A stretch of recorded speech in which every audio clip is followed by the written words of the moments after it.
escaneado y tuve que ingresar todo, pero bueno, sabrán entender, porque eso es muy importante. Eso es muy importante, y lo otro muy importante es que el video que subo son videos que sirven de clases anteriores, donde yo digo fechas de parciales o de recuperatorios que ustedes no corresponden con el calendario de este año, ¿sí? Esta es la clase de nuestra, pero por supuesto aténganse a la grabación de la clase, que está muy, digamos, muy completa. Definitivamente funciona mejor el Zoom, porque para todos recibir la clase grabada, noto que de los 100 que tenemos o mañana somos 100 y solo vienen 20, o sea que es repetir una clase.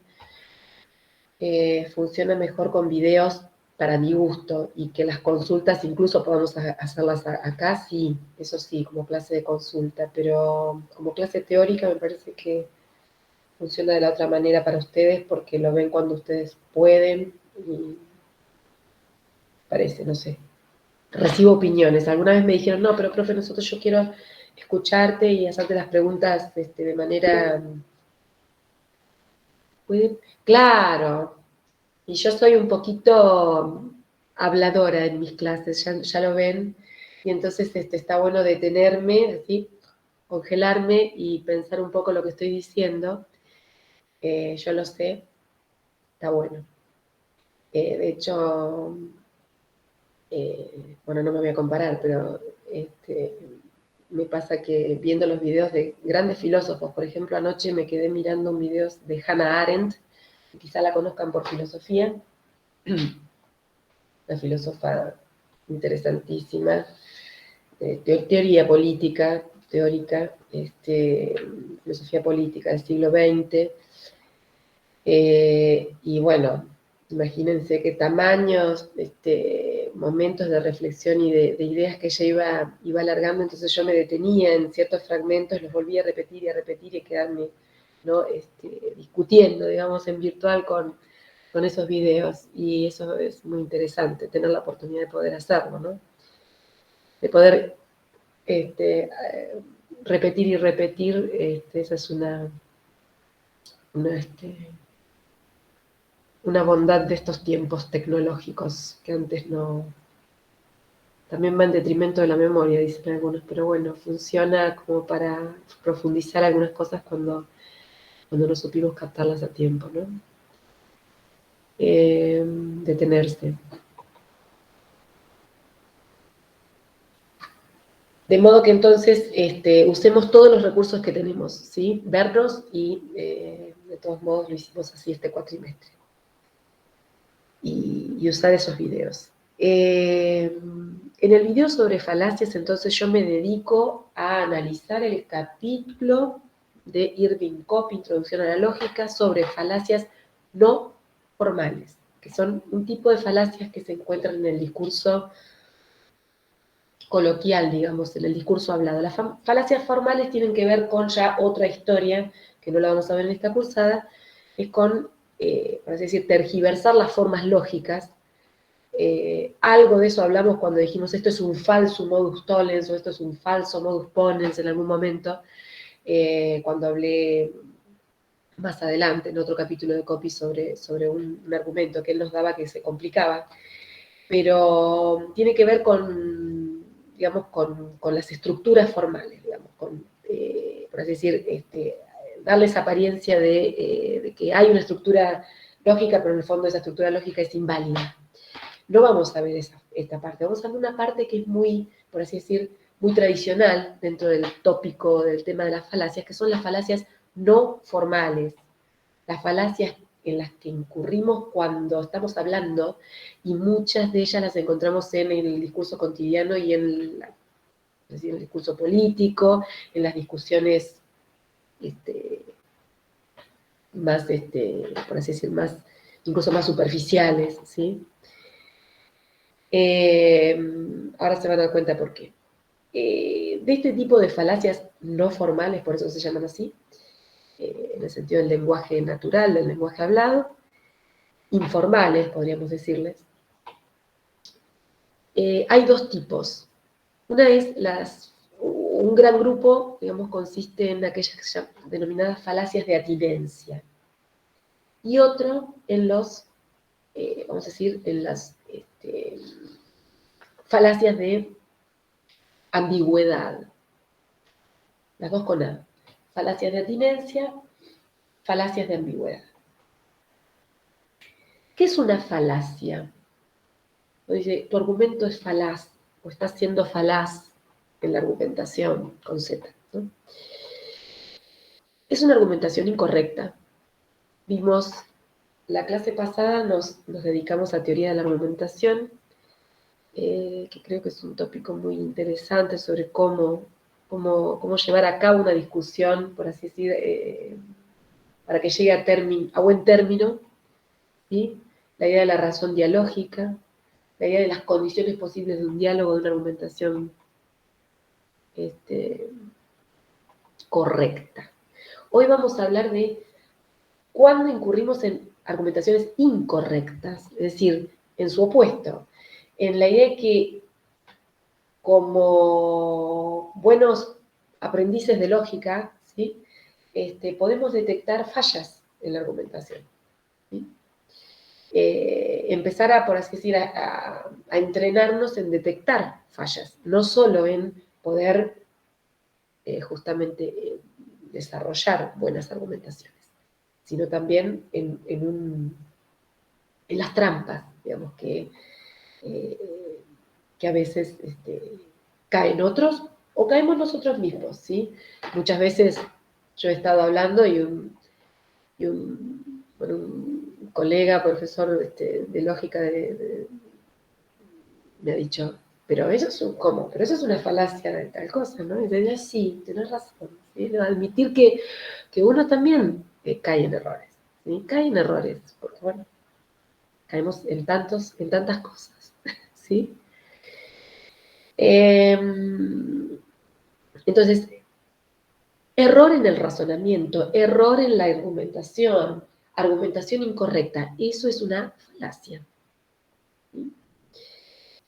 Que tiene una carga psicológica muy persuasiva, es decir, ¿por qué las estudiamos? Porque en el fondo no nos damos cuenta que están erradas. Parece que tienen algo de verdad, pero cuando las analizamos decimos, no, esto es una falacia. Una falacia de tal. Después ahora vamos a ver una casuística. ¿Qué quiere decir? Casos. Entonces, nombres que se le dieron ya desde tiempos de la filosofía antigua, ¿no? En latín. Algunos aparecen famosamente en latín. La petitio principii, ¿no? El argumentum ad hominem. ¿Sí? Son famosas y estudiadas mucho por los abogados en el derecho, porque, bueno, ellos generan trampitas muy interesantes, ¿sí? Para defender a sus acusados. Entonces, quiero decir, psicológicamente persuaden. No es que decimos, son erróneas sin más. No, tienen algún componente que nos hace creerlas. Por eso es la persuasión psicológica de la que yo les estoy hablando. Es decir, no es que son directamente erróneas, entonces, o es un delirio, digamos, desde el punto de vista de la argumentación que ya te das cuenta que no, sino que justamente nos engañan, ¿no? Por eso hay que aguzar la inteligencia para darse cuenta. Bueno, otro aspecto que les dije es que son familiares, son absolutamente familiares, les digo, incluso los que estudiamos lógica y los que hemos estado muy familiarizados con todas estas cuestiones, seguimos incurriendo en ellas, es decir, porque como todo dominio, y dominio práctico, en este caso dominio teórico, nos lleva también a errores. Entonces, bueno, también para una autocrítica también es bueno el estudio de las falacias, ¿no? Es decir, pero acá yo estoy pensando mal, porque esto es una falacia de tal tipo, ¿no? Entonces yo me estoy queriendo convencer de algo que en realidad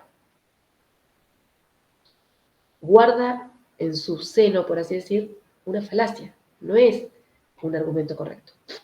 Eso también es interesante, ¿no? Como autocrítica, como un dominio, digamos, del tema. Entonces yo les decía, uno de los tipos de falacia es el de la atinencia. Tus premisas, en este caso, carecen de corrección con respecto a su conclusión. Es decir, atinencia, ¿qué quiere decir? No es atinente lo que se dijo antes con lo que se concluye. No tiene una correspondencia en ese sentido de atinente. No atiende, vamos a decir, ¿sí? No guarda relación. Y cuando digo no guarda relación, volvemos al término de nuestra asignatura, que es, no tiene una relación lógica. Entonces no podemos dar cuenta de que ese argumento es correcto, ¿sí? Tenemos que decir, bueno, esto es una falacia, estoy frente a un argumento incorrecto. Las de ambigüedad ya son un poquito más complicadas, vamos a ver, porque engañan desde el punto de vista de la estructura gramatical o de los términos mismos. Es decir, usan los términos y los empiezan a correr, a estirar como chicle hasta que le dan otra acepción y ahí decimos, pero no, empezamos diciendo una cosa, algo hablamos la clase pasada, empezamos diciendo una cosa y terminamos diciendo otra.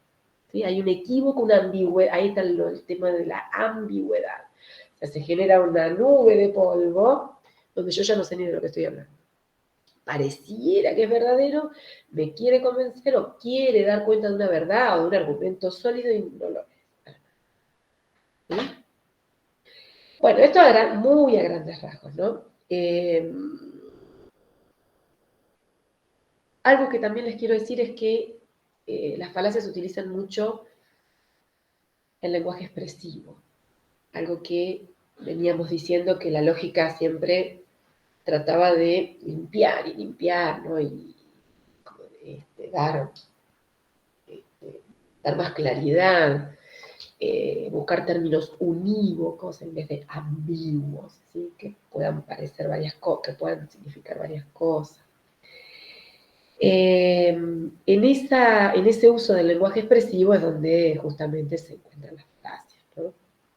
Es decir, lenguaje que estimula emociones, vamos a ver ahora, que estimula, que, por así decir, que nos despierta despierta temor en la audiencia, ¿no? Porque estamos queriendo argumentar por medio de la fuerza, por ejemplo, o que nos hace, por así decir, nos debilita, nos pone en un lugar justamente incierto. Entonces, por eso digo, es un lenguaje emotivo, es un lenguaje que psicológicamente persuasivo en este sentido y que es expresivo más que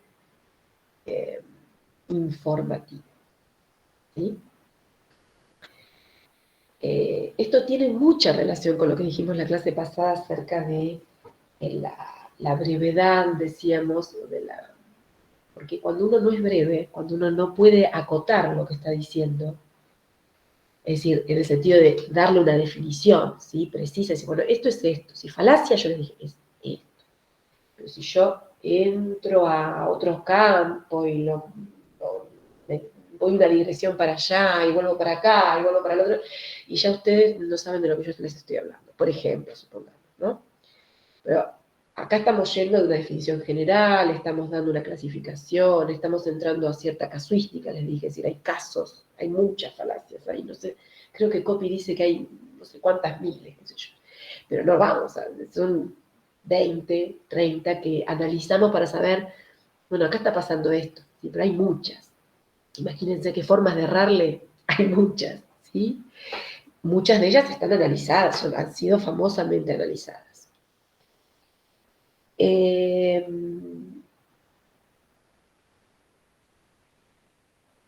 Entonces, también el tema de, yo dije, el uso del lenguaje expresivo, y también hay que agregarle a esto que esa función expresiva va a provocar actitudes o, por así decir, disposiciones de la audiencia que tienen que ver con aceptarlo, ¿sí? Aceptarlo de manera, es decir, sin más, ¿no? Por eso digo que está relacionado con aquella condición de posibilidad trascendental del diálogo que tiene que ver con la brevedad, porque bueno, uno se queda un poco sin recursos, ¿no? Cuando el otro habla y habla y habla y habla, cuando me quiere convencer, digo, de un argumento, ¿no?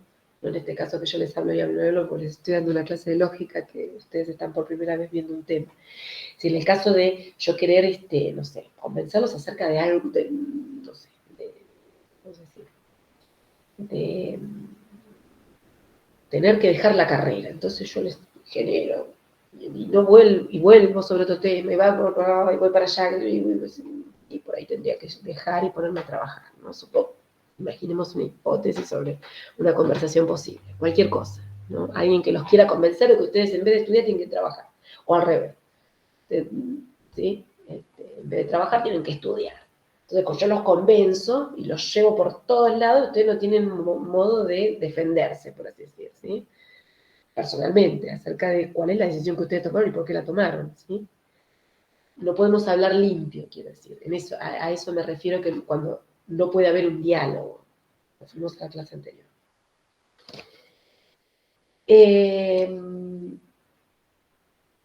Ustedes se van a dar cuenta con el tiempo lo interesante que es ver todas estas cosas, o por lo menos detenerse a leer un poco y a abusar un poco, yo digo, la inteligencia en ese sentido, agudizarla, ¿no? Como pulirnos un poco acerca de cómo tratamos las palabras, sobre todo ustedes, vuelvo a repetírselos 1000 veces, psicólogos, futuros quizás psicoanalistas o investigadores, agudizar la palabra, eh, volverse informativos cuando el discurso lo requiere y también volverse, digamos, más complejo cuando también ciertas situaciones lo requieran, detectar incorrecciones, ¿sí? Favorecer una argumentación correcta, es decir, desarrollarla y llevarla a cabo. ¿Sí? Todo este tipo de cosas son, alguna vez de estudiante, a mí se me ocurrió que eran como fundamentales, elementales de toda materia. Es decir, yo más allá de que ustedes se vayan a dedicar a la psicopatología, yo dije al psicoanálisis, a la terapia conductual, lo que fuera, ¿sí? A ponerse un negocio o a dar clases, hay un componente interesantísimo, ¿sí? Que tiene que ver con estas cuestiones que nos van a acompañar siempre, ¿sí? Porque tenemos el lenguaje. Yo les conté al principio de esta clase que anoche me quedé viendo un video que se llama ¿Qué nos queda la lengua materna? Si quieren buscarlo, de Hannah Arendt. No se los pongo en el ¿Qué nos queda la lengua materna? Se los voy a poner acá.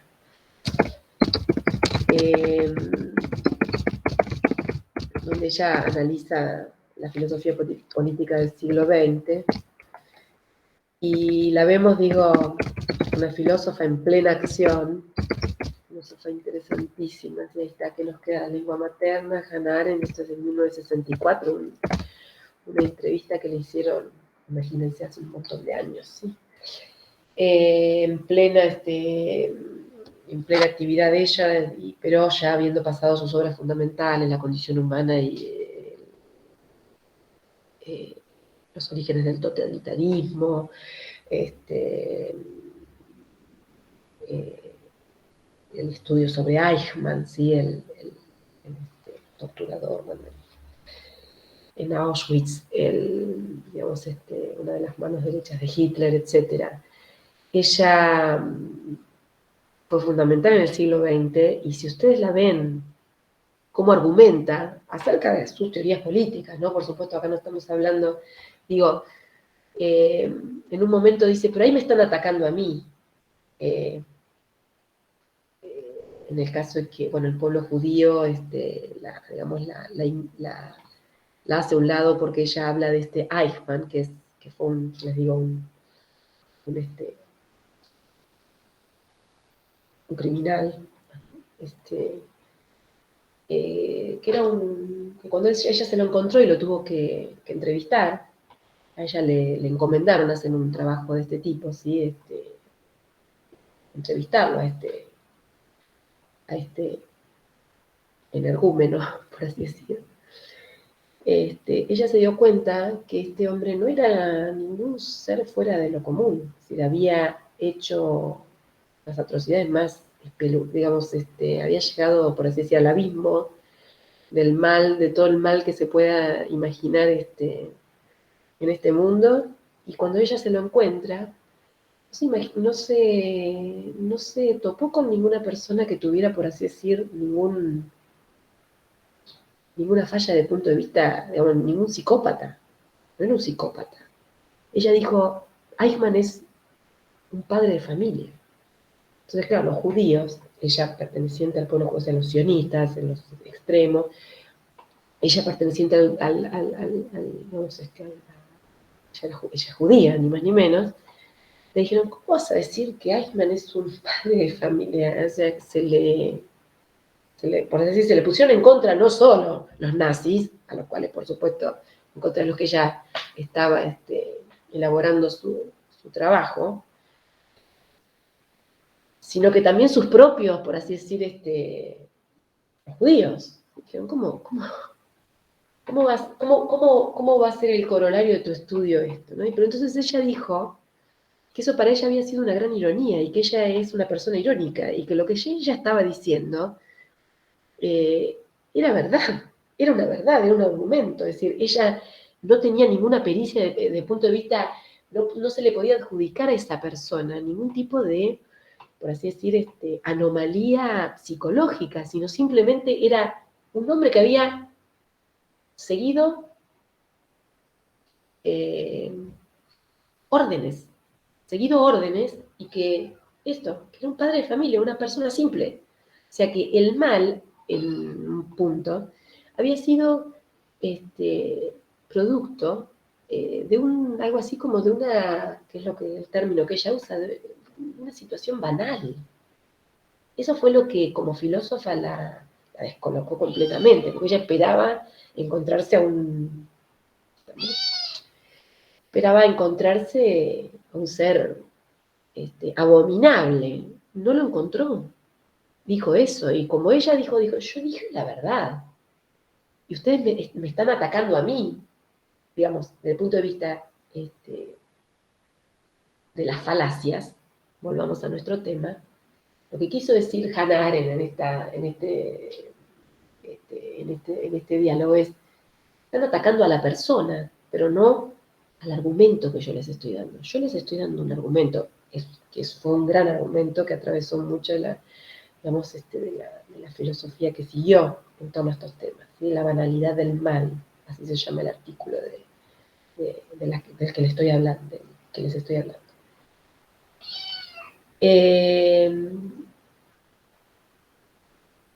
Pero cuando ella dijo, me están atacando a mí, a esa ironía que yo pongo en decir, porque ella ustedes la ven hablar, una persona, una gran inteligencia, una ironía importante, de que ella se haya reído de esto, para los judíos fue una ofensa, por supuesto, ella lo puede entender, pero que ella no se reía porque se estaba riendo justamente de la masacre judía, ella judía, sino de lo que se reía era, miren con qué nos encontramos, dijo.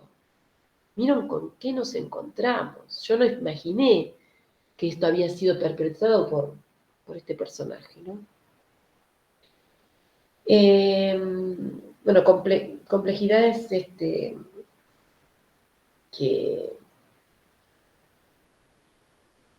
a las que no vamos a entrar ahora, ¿sí? Esperen un segundito. Yo ahora les voy a leer una falacia que tiene que ver con ser un argumento dirigido a la persona, más que a la idea, ¿sí? Por ejemplo, una falacia de un argumentum ad hominem, así se escribe en latín, dice, en vez de refutar la verdad, así se, digamos, la define Coppi, se ataca al hombre que la afirma. O sea, en vez de ir al centro del problema, en este caso era la banalidad del mal, ¿cómo pudo haber pasado esto? ¿Cómo nos pudo haber pasado esto dice, esto no pudo haber pasado en el mundo, decía Hannah Arendt. Ustedes la escuchan y a mí se me ponía la piel de gallina, porque ella decía, ¿cómo pudimos haber permitido esto? ¿Sí? Los que estábamos al tanto de esto, ¿cómo hicimos para poder permitir esto? ¿Sí? ¿Sí? Ella no puede entender, llevémoslo a la dictadura militar, ¿sí?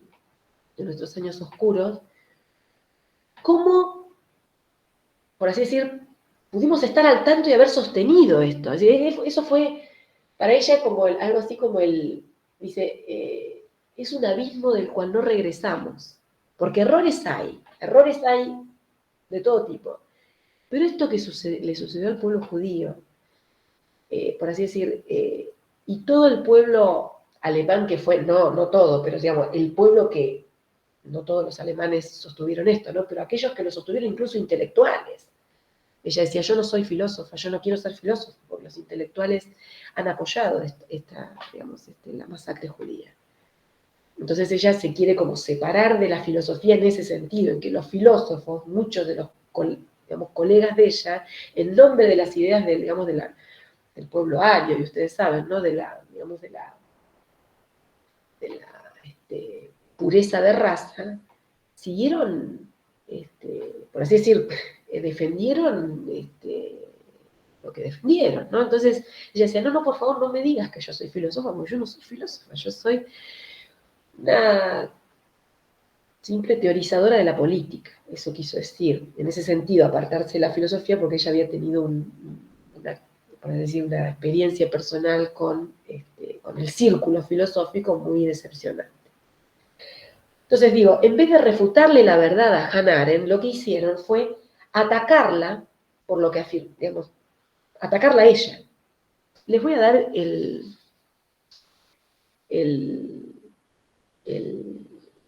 ejemplo que uno pone muchos copy y el capítulo es extenso, pero les voy a dar un ejemplo que yo les trasladé al trabajo práctico para que sepan de qué se trata.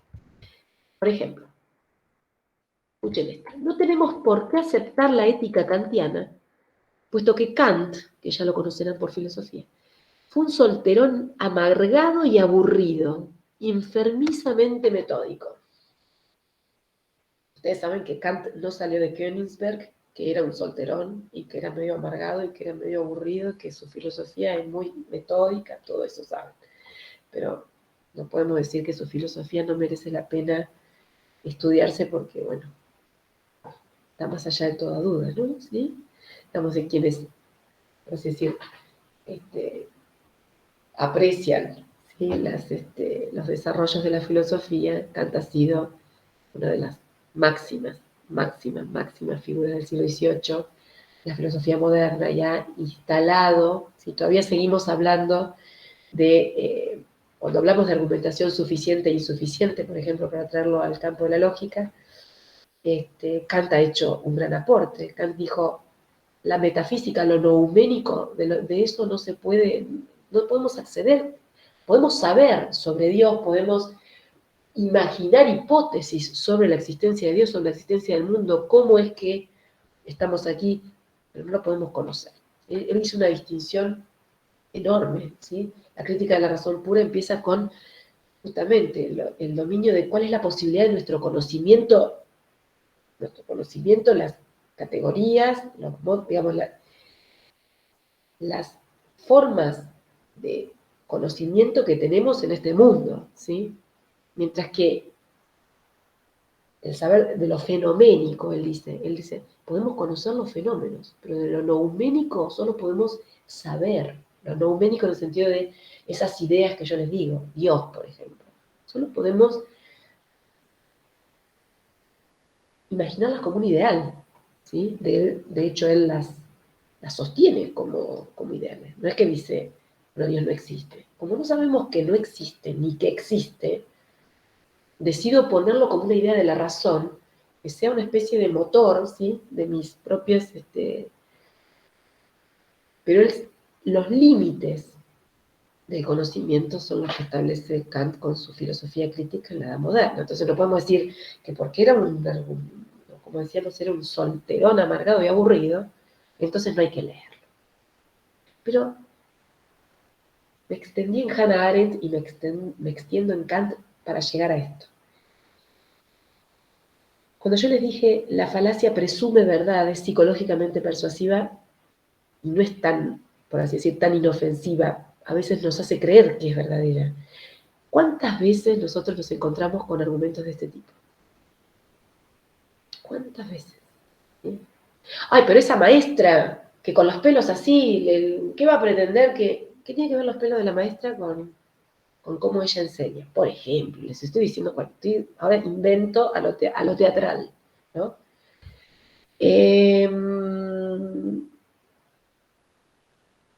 No sé.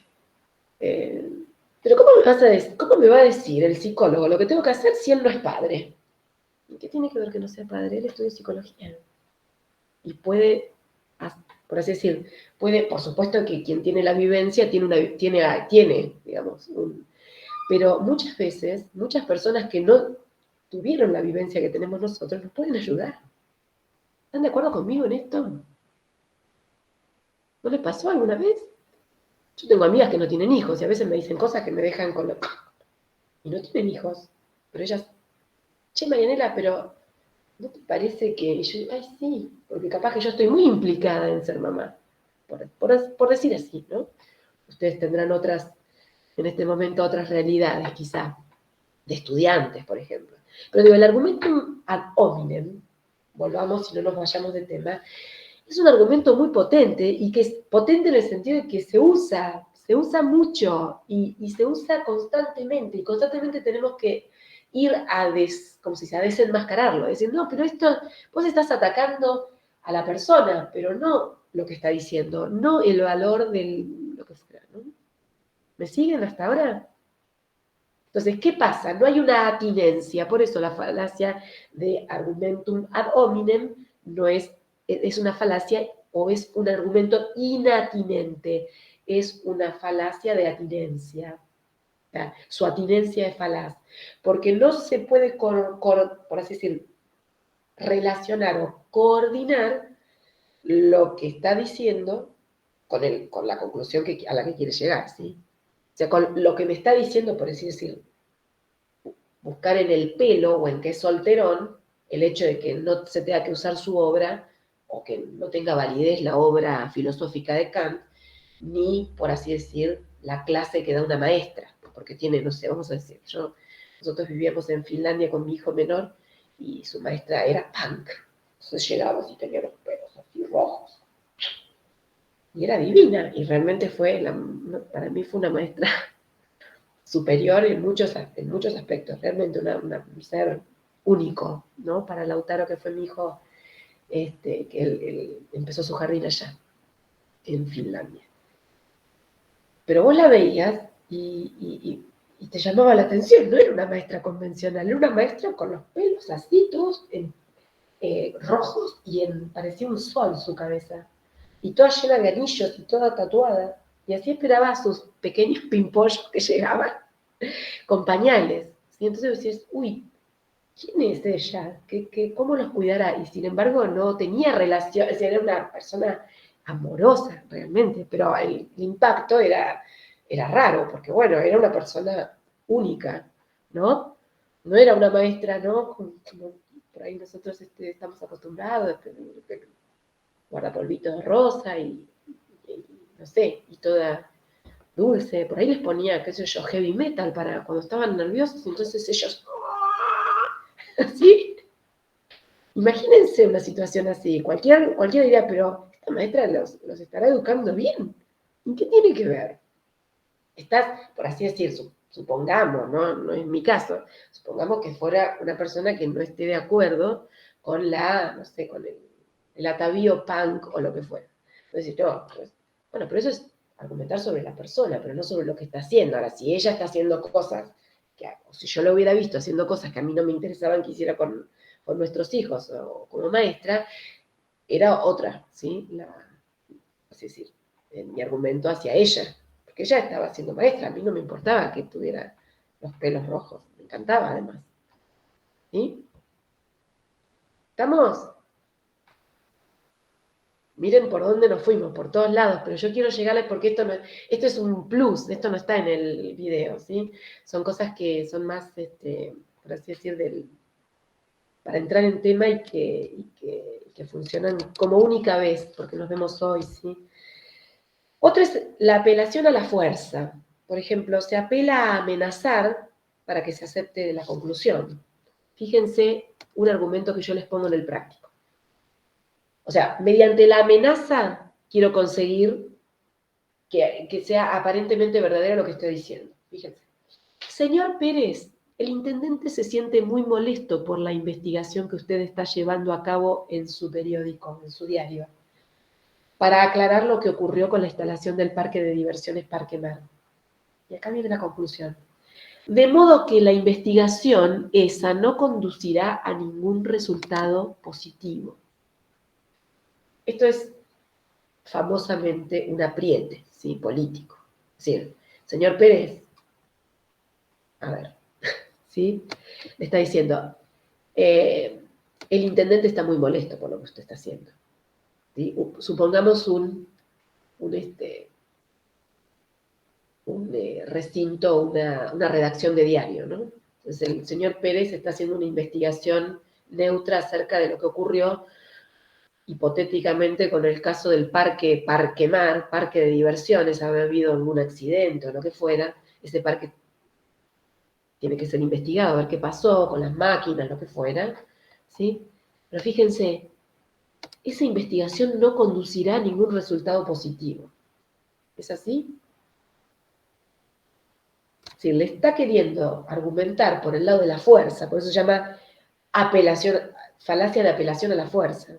Ahora ustedes la leen y dicen, bueno, claro, sí es un apriete. Sí, pero en realidad, fíjense que obra de modo que pareciera ser un argumento, ¿sí? Estoy muy molesto, así que eso no va a resultar. Abreviémoslo. Hay un montón de casos muy familiares de otras situaciones, ¿sí? De hecho, a veces uno como los padres hacemos eso, ¿no? O sea, como, bueno, estoy muy cansada, así que ya no me hable. No tiene que ver que uno esté cansado. ¿Sí? El cansado, eso, digamos, el cansancio tiene que ver con otra cosa. Y el chico está, por así decir, o uno también lo ha recibido como hijo, ¿no? Y el argumento va por otro, ¿no? O sea, si está diciendo, bueno, no, pero eso yo no sé. Pero tal cosa que a mí me parece injusta, ¿no? Por ejemplo. Bueno, pues yo estoy cansada. ¿Y qué tiene que ver que estoy cansada yo? Hubo una injusticia, ¿sí? Y se está queriendo plantear. O en este caso, hubo una injusticia en el parque de diversiones. ¿Qué tiene que ver con que alguien esté molesto? Me estás queriendo apretar por la fuerza para que yo abandone la argumentación racional. ¿Me entienden? Ahí está la falacia. ¿Y cuál es la inatinencia o la falacia de atinencia en la que se incurre? Que se quieren conectar cosas que no son racionalmente conectables. ¿Sí? A través de estos ejemplos se las estoy queriendo eh, aclarar. Seguimos. No se las voy a contar todas, porque ustedes tienen un video como de 1 hora y media y me van a odiar, pero les voy a contar algunas, ¿sí? Así por lo menos se hacen una idea.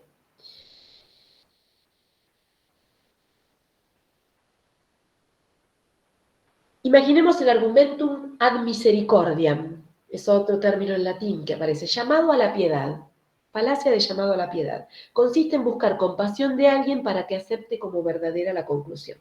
Fíjense, tenemos aquí.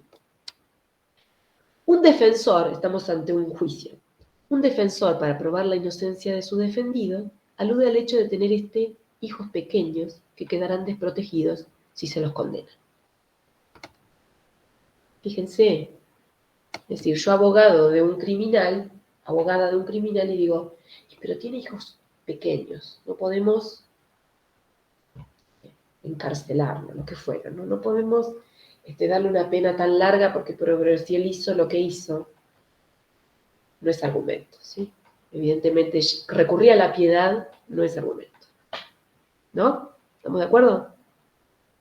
Pero muchas veces, de vuelta vuelvo a decírselo, yo les estoy dando el error, entonces ustedes están enseguida yendo al error, pero muchas veces eso no es tan evidente, ¿sí? Porque muchas veces decimos, bueno, pero pobre, ¿a vos te parece? Sí, bueno, pero ¿hasta dónde estamos llevando la argumentación, no? ¿Hasta dónde queremos, por así decir, ganarle a la verdad con un argumento que es falaz, que es inatinente? ¿Vamos?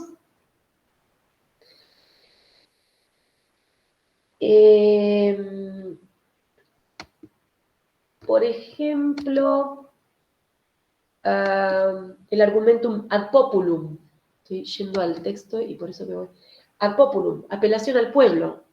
si el hecho de que se hace referencia a que como la mayoría lo hace, entonces es lícito aceptar su conclusión. Eso es muy conocida, ¿sí? El argumentum ad populum. Y es claramente falaz, ¿no? No les doy ejemplo porque es muy fácil, pero quiero decir, o la apelación a la autoridad, argumentum ad verecundiam, así se dice en latín, ¿no?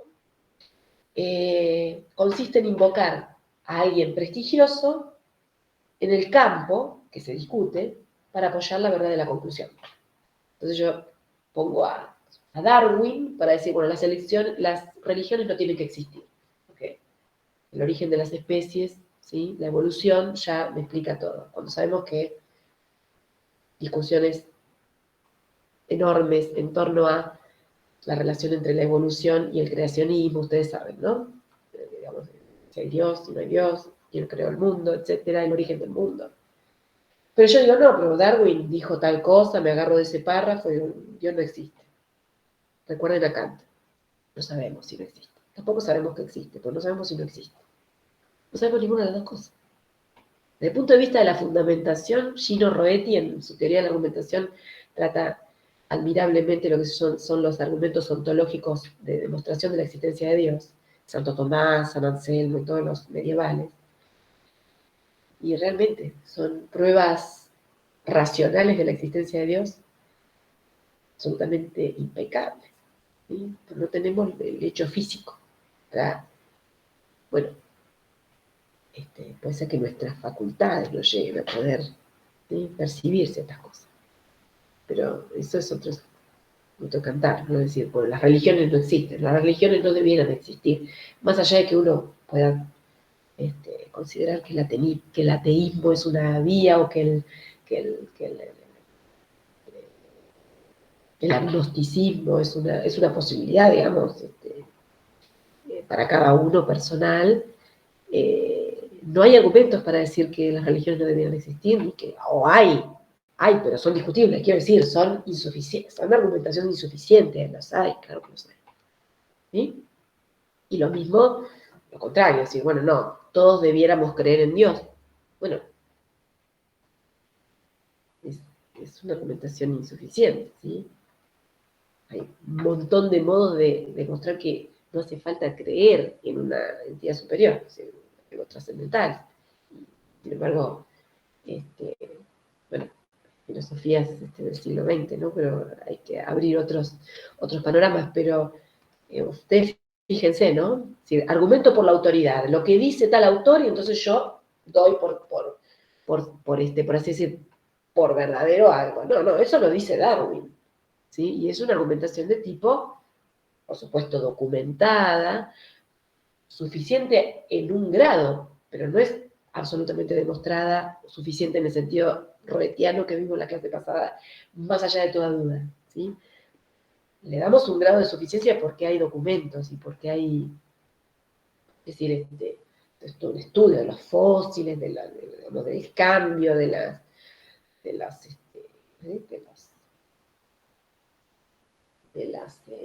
placas de la Tierra, no sé cómo decirlo, un geólogo lo expresa mejor. O sea, hay todo por supuesto, tenemos elementos para sostener ciertas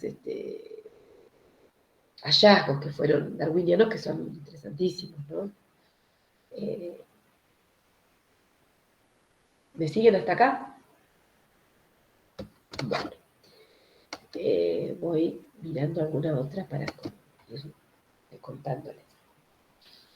El de la causa falsa, eso es interesante, la falacia de la causa falsa, por ejemplo, ¿no? Dice,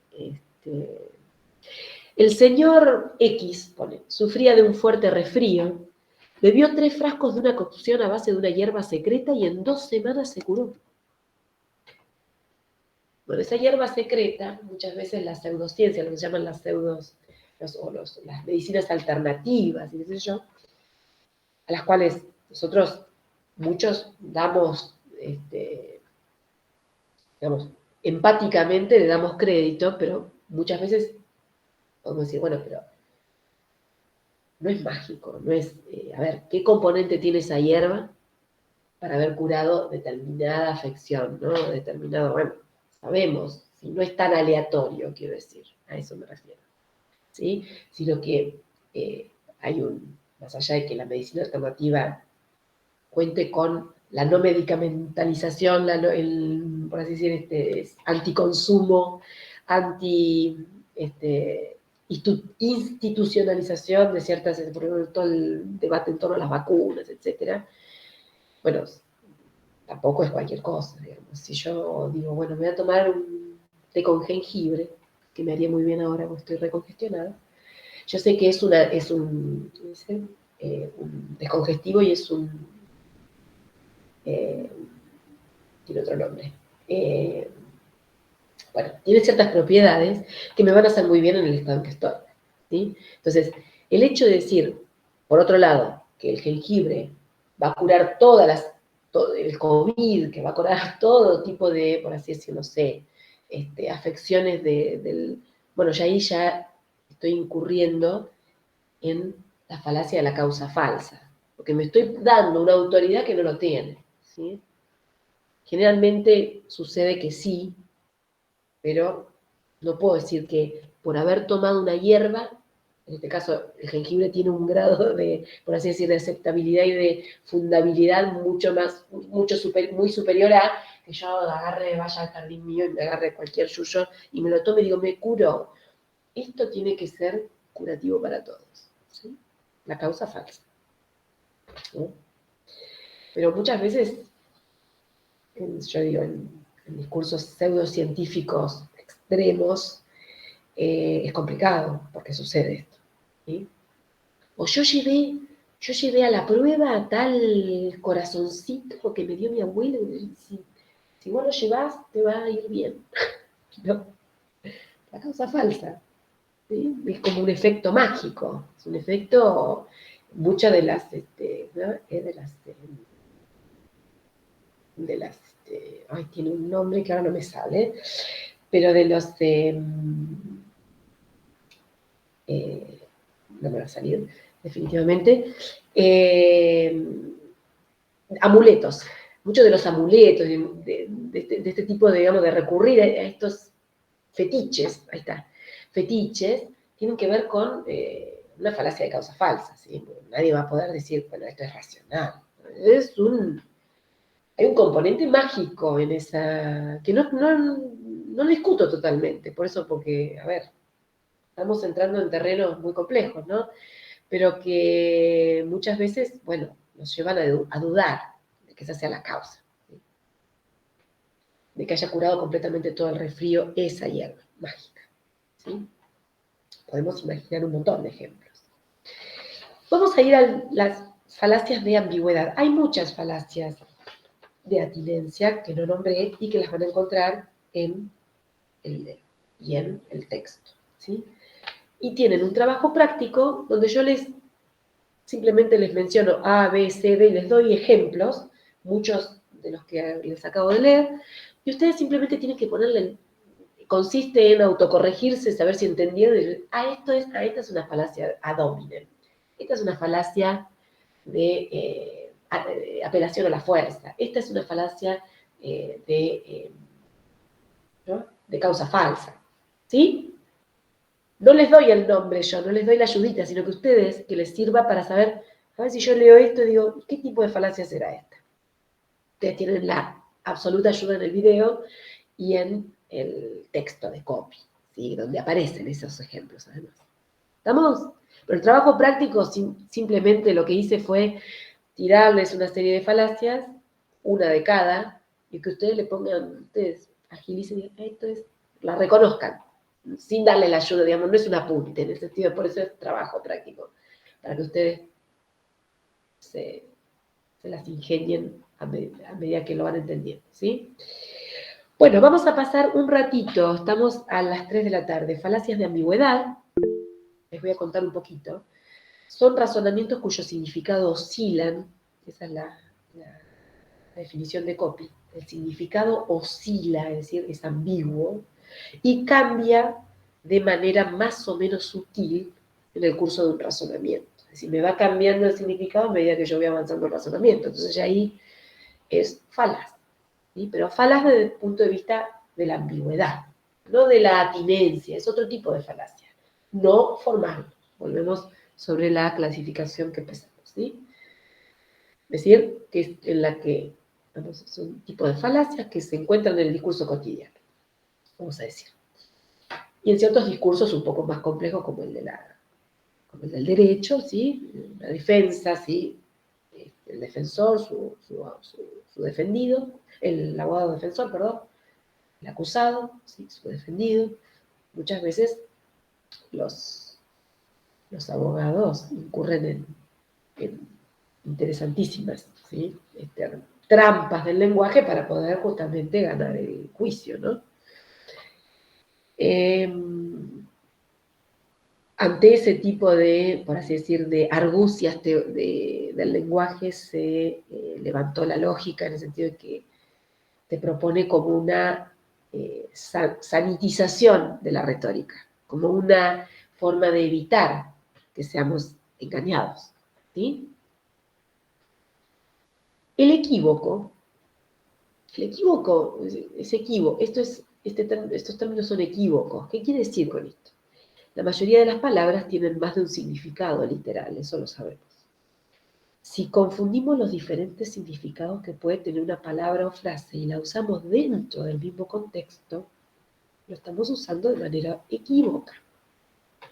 Les voy a leer el equívoco que les puse en el trabajo práctico.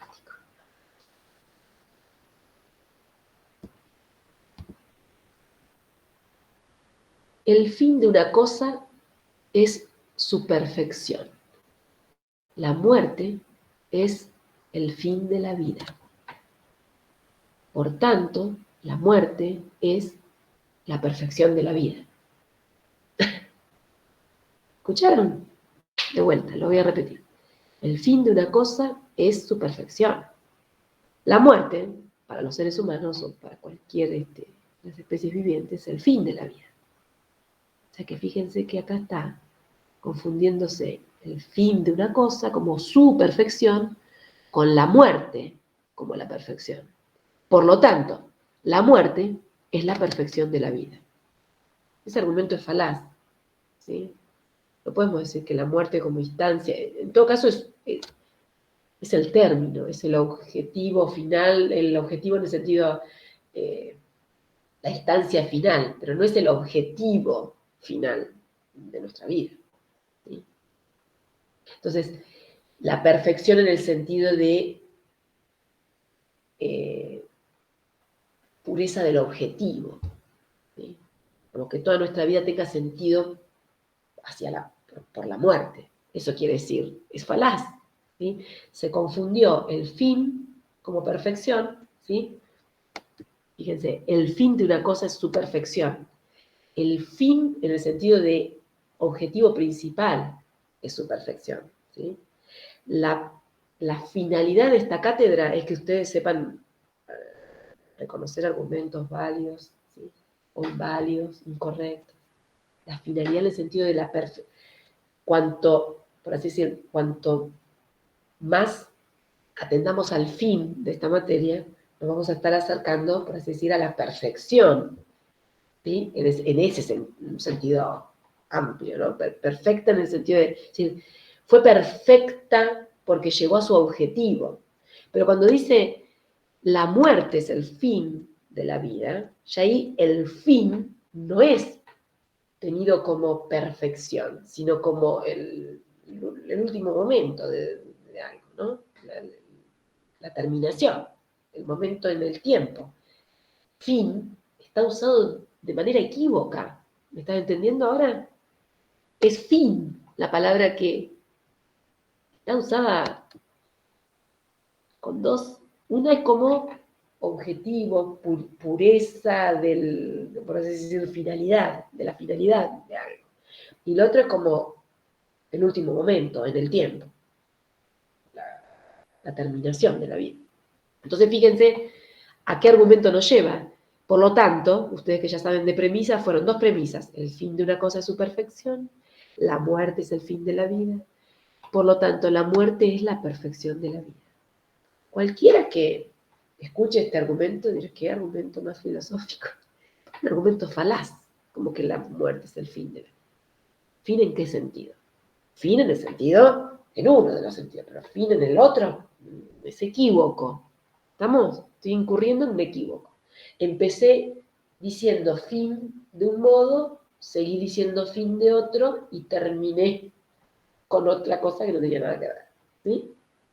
Bueno, esto que parece un poco complejo cuando yo se los cuento, hay más ejemplos en copy, pero también tiene que ver con detectarlo. Ahora cuando se levantan de la clase, empiecen a detectar falacias por todos lados, ¿sí? Es como, se van a dar cuenta que muchos digo, me incluyo y nos incluimos todos acá, es decir, formas de equivocarnos, los términos, y empezar, muchas veces nos ocurre, se los dije en la clase pasada en teoría de la argumentación, donde, bueno, vamos cambiando el sentido. A veces no queremos ser falaces en un sentido de tener el propósito de engañar, nos autoengañamos, simplemente, si no nos damos cuenta. Y entonces ahí es donde decimos, pero esto es una falacia, yo me equivoqué los términos, ¿sí? El otro día hablando con un colega sobre lo adamantino, que ustedes dirán, ¿qué es adamantino?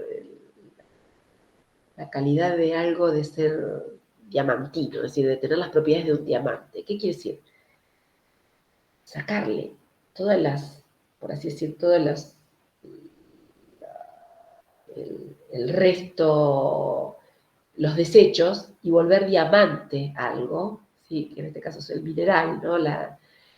El, la típica, el descubrimiento de un diamante, ¿no?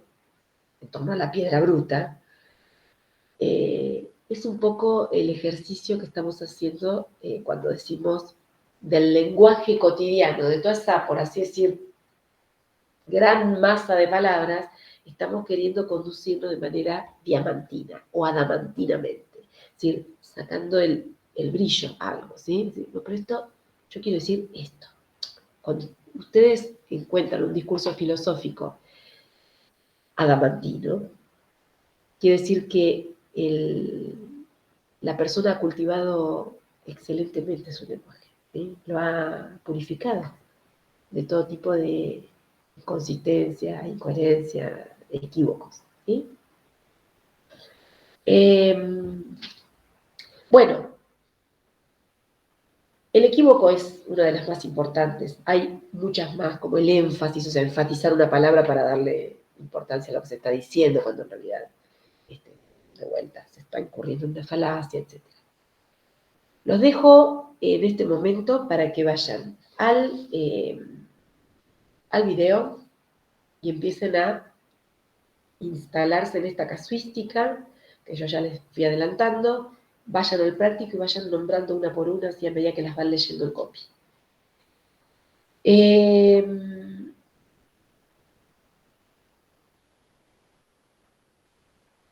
No tengo mucho más que ofrecerles para esta clase, pero sí, si ustedes necesitan hacer alguna pregunta, por favor,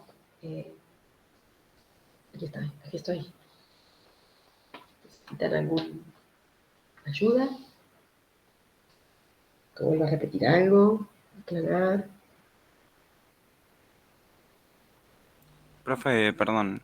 ¿Es para nosotros o hay que entregarlo? No, los trabajos prácticos son para ustedes, pero son para ustedes en la medida que lo sepan hacer. Si ustedes tienen problemas, los avisan, ¿sí?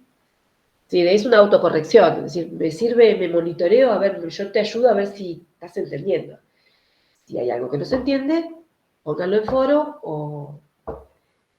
Bueno, ahí va Mel. ¿Quién me habló recién? No, yo iba a preguntar justo eso. Bien. Sí, no. Miren, en años anteriores, incluso dentro de la pandemia, llegábamos a mirar los prácticos, porque los mirábamos en clase. Entonces, pero bueno, en este caso los miran ustedes y los reportan de manera asincrónica, digamos, ¿no? ¿Les parece bien? ¿Sí? Sí, genial. Bueno, yo espero que todo esto les haya servido, ¿sí? Habernos visto hoy, más todo lo que les queda, y les dejo este tiempo que resta de la clase para que empiecen con el material, ¿sí? Recuerden, por favor, 127 a 148 porque les subí. Si alguien sabe, de hecho, tengo que buscar iLab PDF, es el que uso yo para cortar, pero si alguien quiere hacerlo y me lo manda, porque no voy a tener tiempo hoy. Sí, Profe, una consulta, ¿es de las 127 a 148 del PDF? Sí, se van a dar cuenta porque ese capítulo dice falacias, por favor no lean listo. las cosas, ¿sí? Lo otro tiene que ver con filosofía del lenguaje, otras cuestiones, teoría de la fundamentación que ustedes ya tienen en el material y tablas de verdad. Van a ver falacias no formales. Falacias no formales. Listo. No lo tengo acá el libro, pero bueno, es evidente. Sí. El capítulo sobre copia y falacias no formales. ¿Sí? Bueno, chicos, espero que me hayan seguido y que haya sido de su interés. ¿Sí? Bueno, nos vemos en la clase que viene, la última clase, que les voy a ir entregando el material porque de ella va a depender el trabajo final. Y ya después tenemos el parcial. Y de estas 4 clasecitas, digo yo, pero son importantes. ¿Sí? Son clases compendiadas. ¿Ustedes creen que van bien? ¿Que llegan? Se agarran de los pelos. ¿Van bien? ¿Pero van entendiendo? ¿Entendieron la clase pasada? ¿Entendieron la primera clase cuando hablamos de lenguaje, de lógica simbólica, de variables y constantes? ¿Todo eso lo van como llevando? ¿Sí? Bueno, entonces no van a tener problema. Bueno, chicos, chicas y chicos, nos vemos la clase que viene para seguir.